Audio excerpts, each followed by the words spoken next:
What is going on, Swoopers? Welcome back to another episode of Swoop Luke. In this episode, we're just going to go over the AFLW season that came to a close on Sunday. Let's get into it.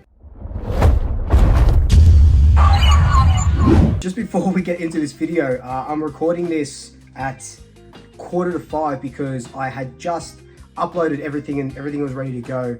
And then news came out that Steve Simmons and Collingwood are parting ways. So his contract was up at the end of this year. He signed a 2-year contract extension in 2021. Was up at the end of this year, and yeah, I popped up on Instagram that Steve and Collingwood won't be working together next year, and we will be looking out for a new head coach. Look, when Steve came on board, we obviously made finals in 2020 for the first time as a club since the inauguration in 2017. So that was huge, and we only sort of just got better. This year, I guess, you know, it's hard because we went 5-5, like you'll see for the rest of the video. So everything that I'm saying after this, it has been recorded earlier today. So yeah, we've mutually agreed to not extend his contract. And I guess that Richmond game that I talk a lot about in this video was the coach killer game when Richmond put 7 goals on in that last quarter. So Steve, thank you so much for taking us to the finals and you know, helping us improve and garnering those relationships and stuff. But I guess it's time to move on and find another coach who hopefully takes us to that promised land. But anyway, here's my AFLW season review. Now, the AFLW season came to a close on Sunday for our team, for the Pies.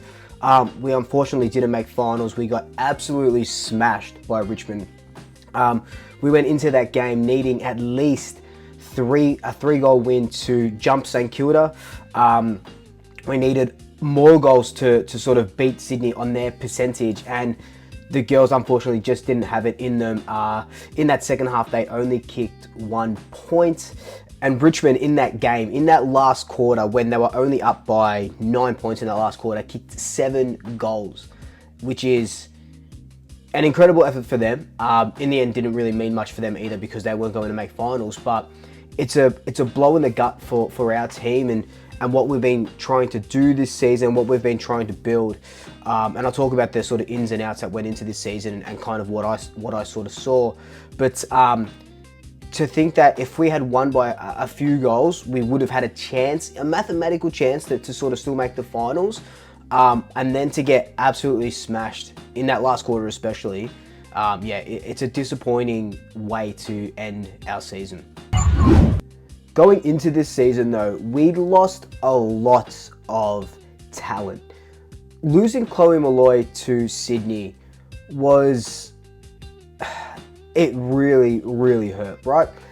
Our not even arguably, the best AFLW, Collingwood AFLW player to pull on the stripes, and she goes to Sydney, and now Sydney are playing finals off the back of what she was able to do for them this season. So that really hurts, and what hurts the most is that losing someone like Chloe and not being able to get a compensation pick in the draft. Like, the compensation pick will come in next season's draft, also the end, end of this season sort of draft, which I think is absolutely stupid.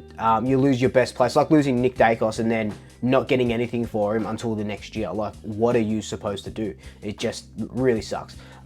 Steph Kyochi went to St Kilda along with Jamie Lambert, who is one of our best players as well, Jamie Lambert, and Steph's a really great defender, that senior head in defense. So we lose sort of those 2 senior players.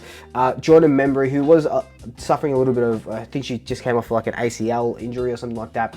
She went to Gold Coast. Alison Downey, who was our ruck, she retired. So we were left without some senior figureheads, and we go into the 2023 season with a younger team. We did bring in Grace Campbell from the North Melbourne Kangaroo, or what are they? The Tasmanian Kangaroos, I think.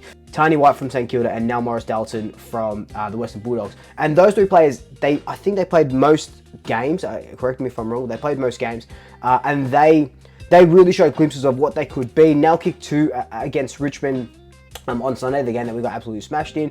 Tony White brings a lot to the team, and so does Grace Campbell. So, look, the ins were great, but those outs, it's hard to take 3 really good players out of your team and expect to do well. And yes, I know, I think at the start of the season I said, yeah, I think we're going to do really well. Like, I think we're going to, Chloe's a bit of a, big part of us, and her leaving doesn't really help us. But I thought with who we had, and having Britt Benici back, having Bree Davey back, our captain, both from ACL injuries, having them back would sort of reinvigorate the team. And for the most part it did. But, having Ruby Schleicher out for most of the season, she comes back for 1 game, and then she does another, I think it was an MCL injury. So thankfully not an ACL, but she does an MCL injury. And then she's gone for the last game. Lauren Butler as well at the start of the season. We didn't have her. Lots of ins and outs in this team, and we are a young team. But, when you're a Collingwood supporter, and when you are a Collingwood team, you have certain expectations. And I didn't think finishing, in the bottom would be where we were sitting right now. I thought we would be playing finals. Even if that meant only making the finals and getting done in the first round or whatever it may be, I thought we were making finals this season. There were heaps of positives throughout the season, right? We saw, like I said, Bree Davey come back. We saw Britt Benici come back, and they just resumed like they hadn't been out for over 500 days or whatever it was since their last game. So they came in and they really, really helped the team. And you can see that, when you lose those sort of senior figures around the team, bringing Britt and Bree back into the team just helps exponentially. Some really good young players as well. We saw Charlotte Blair debut, Aleri Morris debut. She played all 10 games this season, and she was our first pick in the draft last season. So that's really good. So you can see that we're starting to sort of build, and we've got a really, really young team. So you can see that we are starting to build, and the girls will get only better with more game time into them. But it's just really disappointing and a real blow to the gut, the way that we went out. Like, I don't know if the girls started to drop their heads. Like, I was at the game, but I was manning the Collingwood Pride tent. But I don't know if the girls started to drop their heads or not when they saw that St Kilda ended up winning by heaps and Sydney were winning.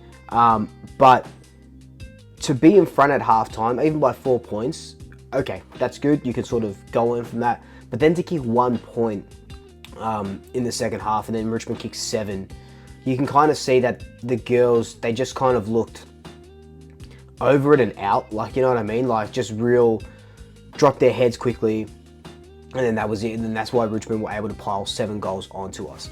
One thing that I did like about this season was that we did go on a run of 4 winning games. We started off really poor against Melbourne. I think they kept us goals for that second half as well, just like Richmond did. So we kind of bookended our seasons with goalless second halves. Then we smashed Fremantle, lost our next 2 games, and then went on a winning streak of 4 games, which I thought was really, really good. But then that's where it sort of ended. Then we got smashed by a Chloe Molloy-led Sydney, then got smashed by Richmond. So we ended up 5 wins, 5 losses, like a percentage of 80-something%. Our average score, I think I read, was 26 or 7 points, which was the lowest in Collingwood AFLW history, so that's not good either. So look, we do have a makeshift forward line, and I hope that going into the draft and trade period, we do see that we get a big key forward, that we get a ruckman. I love what Sab was able to do, but we need a ruckman that, they were crafted for the ruck. Sab did the best that she could, but she's more of a forward than a ruck, I feel, in my opinion anyway. So there is a lot to go back onto the drawing table. Steve Simmons and his coaches do have a lot of work this off season, and hopefully we bounce back next season. But look, this has just been my quick review of our AFLW season. I'm trying to get one of the girls on to have a chat about it, get their thoughts, as opposed to just my thoughts, which will be really cool. So fingers crossed I can work that out. But until then, like, comment, subscribe, take family, take friends, take pets, and I'll take some double shakers. I'll see you later.